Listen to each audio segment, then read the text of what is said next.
Am I sitting okay for you? Yes, you are, Dr. Omar. Ladies and gentlemen, welcome back to our Tree of Knowledge virtual campaign, which is being done in commemoration of celebrating Arbor Week 2020.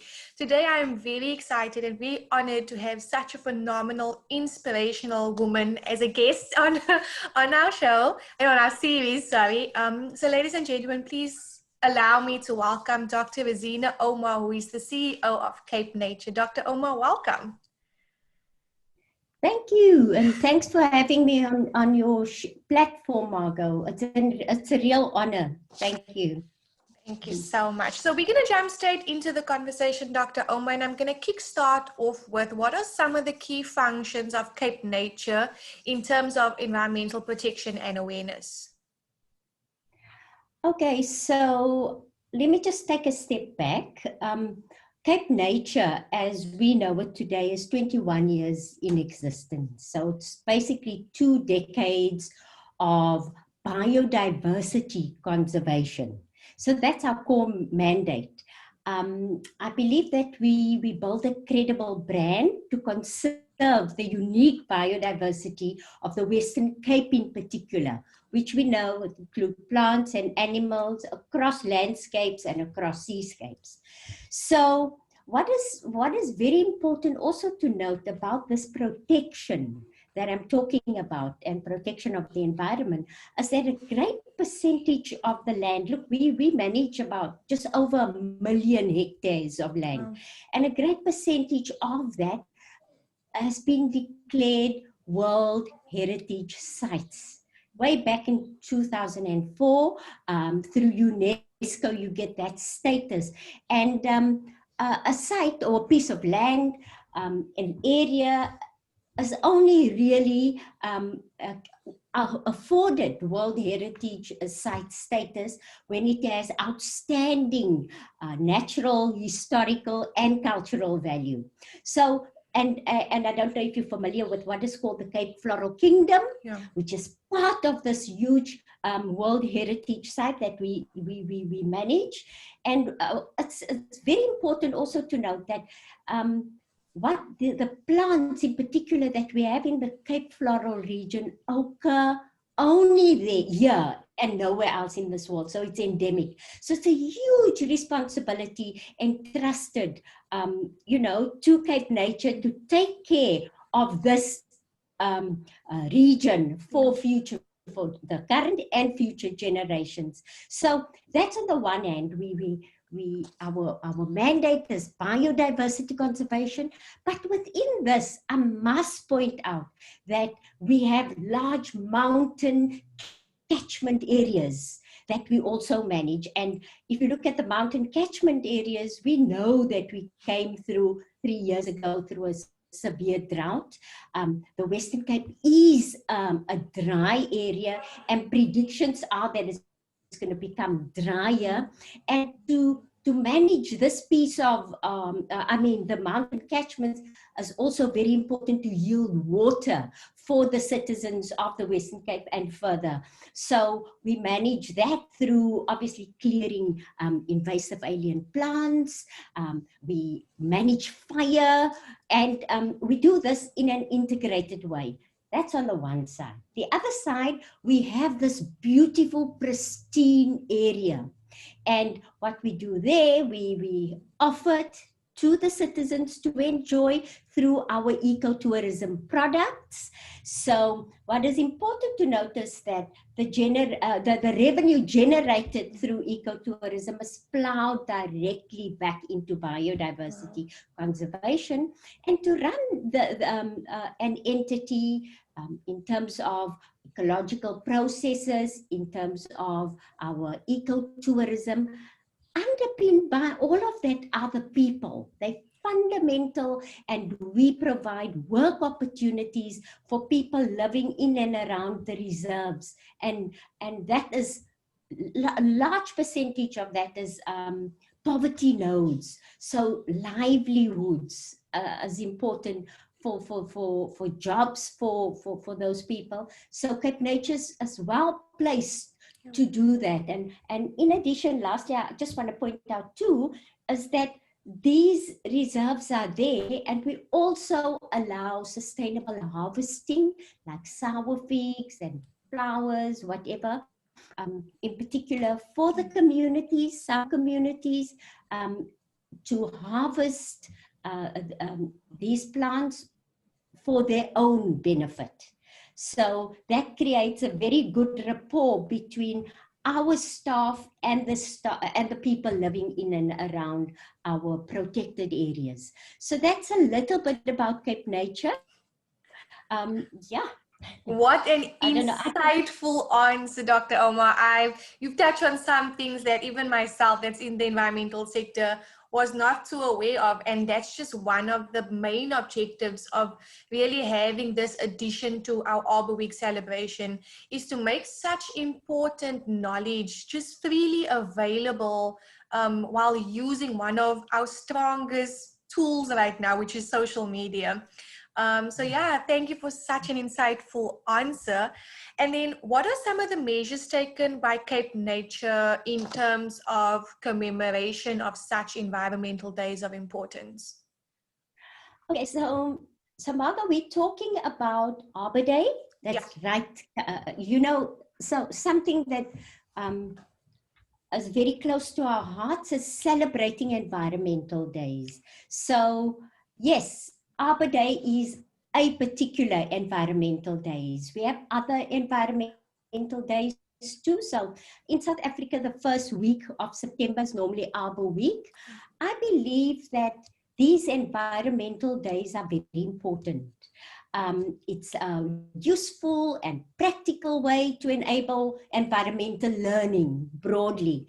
And it's and also more important to engender awareness to school kids on the one hand, but also communities on the other, broad citizen education around the importance of the environment, whether it is trees in terms of Arbor Day or the environment broadly, or whatever. We have ocean day, ocean cleanup day. We have all these, biodiversity day in particular, rhino day, etc. But it's important because it provides an opportunity to engender environmental awareness, and it's very important then for us to stimulate learning that can develop skills, the right attitudes and the right values for people to exercise particular choices in favor of the environment. So I believe that ultimately this awareness will impact the decisions people make in terms of realizing a sustainable future going forward, and cultivating a type of relationship that is in harmony with the environment. In terms of trees, it's ideal to look at planting indigenous trees. What's the tree of the year? Cape ash, for example. It occurs in the Western Cape, but it occurs broadly in South Africa, right up north too. And it's a useful tree to plant. I've got one in my garden. So just to bring about that. But something about September that's very important too, it's Heritage Month. So we have on the one hand Arbor Day and Arbor Month. So we're also going into Heritage Month, and planting indigenous is important because special indigenous trees are part of our heritage. And so to find the links in an integrated manner through celebrating these days are very important. Wow. And then it's absolutely everything that I would want in an answer, Dr. Omar. So thank you so much. You've touched a bit on social education. So the follow-up question would just be, in your opinion, do you think that enough resources are being diverted towards environmental education, whether in our schools or in our communities? The issue is, what is enough, Margo? I believe that there can never be enough. And we find that there's this disparity then between well positioned schools, well-equipped schools, and schools where you don't, where kids don't have learner support material, etc. So what, I think that there's definitely a need for more. But specifically looking at what is it that will make environmental education more successful. If we just zoom into schools and the youth in particular, what do we need? We need materials, so they learner support materials, but we also need our teachers to be equipped to be able to deal with the content. So teacher professional development, in my mind, is very important and ongoing, so that they have the necessary education to educate the future generations. And then while you have the materials on the one hand, very important is the practice. So school-based implementation then is important, and that's why I always salute teachers who embark on projects with their learners that provides them with, opportunities to implement environment projects, whether it's planting a tree, whether it's looking at recycling, whatever it is, water conservation. About 2 years ago, there was a big thing, the drought, etc. And I adjudicated some projects around it, and it was amazing what the youth came up with, So I believe our youngsters they've got a particular point of view where social media is very, very important. We need to capitalize on that. We need to get them active, and we need to get them out there so that they experience the environment, and obviously because they're the future generation. Yeah. So it's important to have the materials. You can never have enough. There's room for partnerships between NGOs, schools, community-based initiatives that builds communities, as well. So, and environment is a good binder to bring people together. And then, in your opinion, Dr. Omar, how can we continue to ensure environmental protection is treated with the urgency that it requires? On the one hand, we have awareness, which is important. But on the other hand, there's also policies and statutes, etc. That dimension is very important as well. So while we're educating, making people aware, we walk the talk, we need these to be anchored in policies. But, South Africa is also blessed with some of the most beautiful and strongest policies, but it's implementation of that, and then the monitoring and evaluation, all of that. So as ensuring that that is there, the policy dimension is there. You have them, it's all interrelated. So I think that dimension one shouldn't lose sight of, and then ongoing monitoring and evaluation to get to a sustainable future.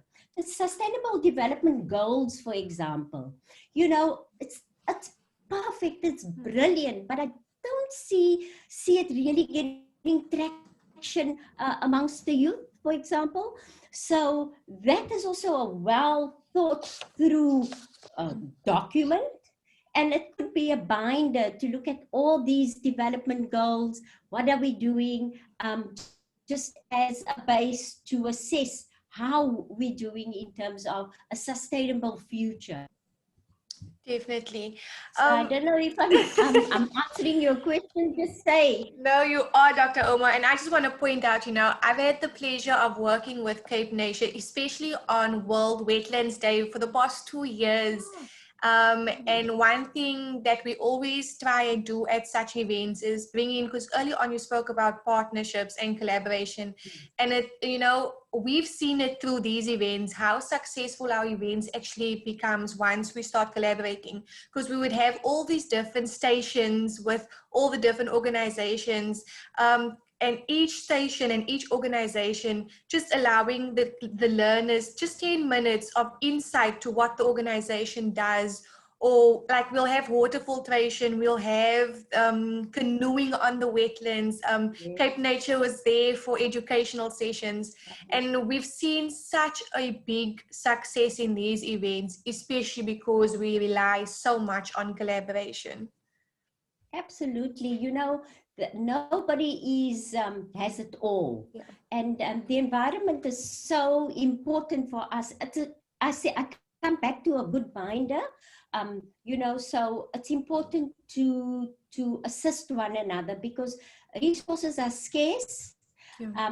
And what you have, someone else need, what someone else have, you need, etc. What we've embarked on at Cape Nature is also a series of webinars where we bring people together on a platform, have various partners, you know, talking about their work, looking at particular topics. During the height of the pandemic, at I think it was alert level 4, where we started this for school kids. So these webinars are ongoing, and I think it's part of the future now. Yeah. So it's another platform, social media, to engage, and it's not that all the knowledge and all the expertise is within Cape Nature, not at all. We need partners to make that a success, you know, to bring it alive. So yeah, that's also going to continue going forward. Definitely. And for those of you, you can follow the Cape Nature social media pages, and you can also go to www.capenature.'s website just to see a little bit more on how you can get involved and just some of the work that Cape Nature is doing. And I can speak from personal experience. The Cape Nature campsites are amazing. So when we are able to travel and explore and just assist giving back into our local tourism sector, please go and visit some of those amazing campsites that they do have. Dr. Omar, we are still very much in Women's Month, and I've been celebrating phenomenal, incredible, powerful women throughout the month of August. So the next part of the conversation, I just want to get to know you a little bit, and so we're just going to have a short discussion on that. So looking back on your journey, what made you choose the career path that you're in, and do you regret this choice at all? Well, no, I don't. I don't regret it. If I look at my journey, I started off as a teacher. So Wow. therefore, and you know, every little block in my journey, every position, I taught for a very short space of time, but then I went into teacher education, and I recognized the importance of educating teachers in the environment. So my background is natural sciences. I did postgrad studies in natural sciences, and every bit, or let me say, every step in my career was actually just to equip me for where I am today. Whether it was teaching, whether it was community-based education, I worked at WWF for a while, whether it was teacher education, all of that is important, and bringing me to Cape Nature, where I've been for the past 7 years, going in for 8 years now. So yeah, my position and the environment and women, it is so that more women are entering the environmental space. There's more women coming in, but not sufficient at the top, you know. So right now we in a unique situation, and we have been maybe for 2-3 years, where, or a few years, as if you look at national, we have a national minister who's a woman. In the environment sector, we had a Director General who was a woman. She just left recently, and those are that's a brilliantly unique situation, because at the top level you don't have a lot of women. So as a woman, you have to work yourself up the ladder, but you have to walk the talk. So if I look at Cape Nature in particular, we have underscored women empowerment. We have worked on a gender mainstreaming policy that looks at women empowerment that's being implemented as we speak.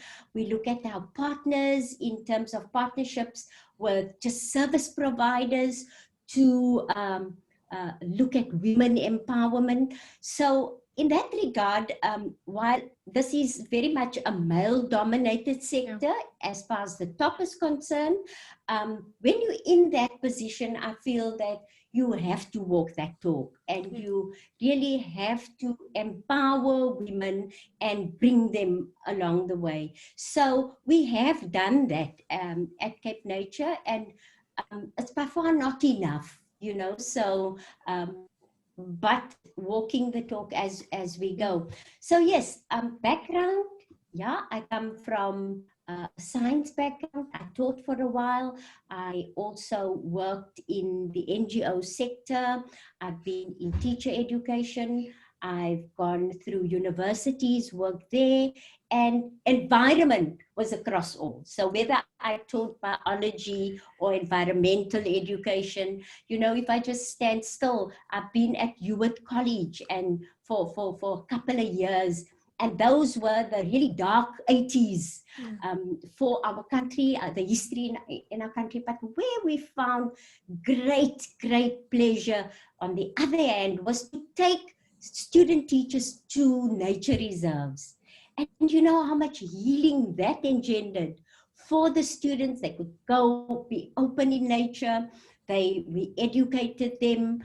You learn to look into their fears, their aspirations, their beliefs. And many of those students are teaching throughout the world, and still practicing environmental education. Wow. So looking at the youth, taking them out, and we still ongoing. We develop as a friends group from UWC, and this group is still going, maybe informally, but still looking at teachers, teacher education, community groups, community education, focusing on the environment. And that has been a thread throughout my career. Wonderful. And you've sort of answered the next question a bit, but just as a female in a powerful position that you are, how's that journey been for you, Dr. Omar? Sure. Not very easy. Yeah. You know, I think you have to work harder as a woman. And it's not really to prove yourself, but it is so. You know, people look upon you, and you question, and especially, I mean, I don't have a loud voice. I can have one, and I learn how to make it louder. But and I do have a more quiet nature, so I'll look at it and just be very calculated where I respond, because you are scrutinized. It's more difficult as a woman, you know. It is so. I think people who say that it's not so need to look at it again, and maybe they were just fortunate and they didn't have a setbacks like most women do. But I think you have to work harder, and you have to sort of almost prove yourself, you know, so, but it toughens you, and it's part of your path.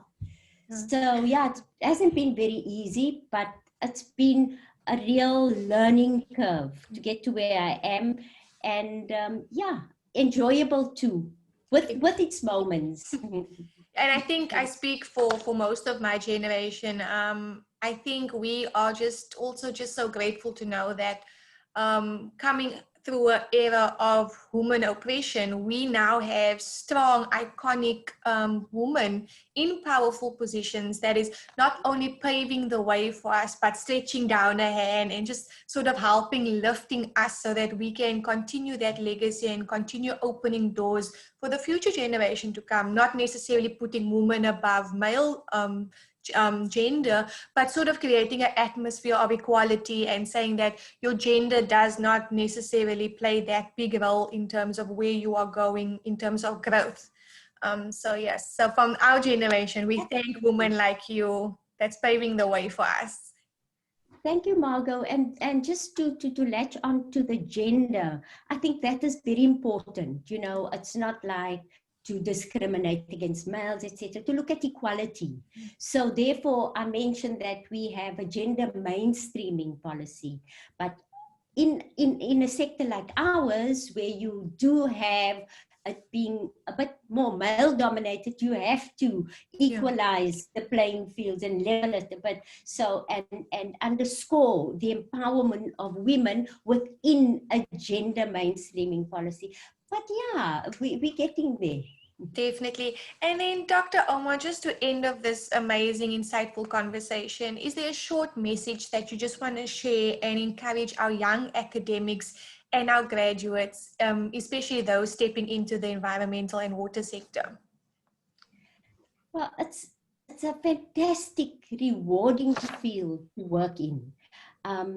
I want to encourage people to, or the youth, the youngsters, to come into this field. There's sufficient work to do. If you don't get a position immediately, there's a lot of volunteering to do, internships. Take it. I mean, you can have, if you look at, you can have all the money in the world, but if you don't have a healthy environment to spend it in, then what's the use? You know, so it's a hugely rewarding field to be in, encouraging people to go into this field, study. If you're unsuccessful in obtaining a position, ask and ask again. You won't believe me. I'm on LinkedIn, and every day I get requests from youth for, you know, who are qualified and they don't have any work opportunities, and some of them remotely linked to the environment, and you can point them to places where they can do internship, whether it is for a small stipend. It's the experience that they obtain, and it's rewarding. It's important for us to have our future generation equipped to be able to leave this their environment again for the next generations to come. So yeah, I would encourage people to do it and not lose hope if they don't get employment opportunities, but explore internships and voluntary opportunities too. Definitely. Dr. Omar, what an amazing conversation. I cannot believe that my time with you is up already. But thank you for making the time to be a part of this. And just like I said, helping me create a free space just for us to share the knowledge and share some insight into just what it is like working in the environmental sector. And in your case, also just leading an entity within the environmental sector and ensuring that together we all play our part in protecting and safeguarding our environment. So Dr. Omar, thank you so much. Thank you, Margot, and thank you for this wonderful initiative that you're leading. This is leadership in action. So thank you very, very much. Okay.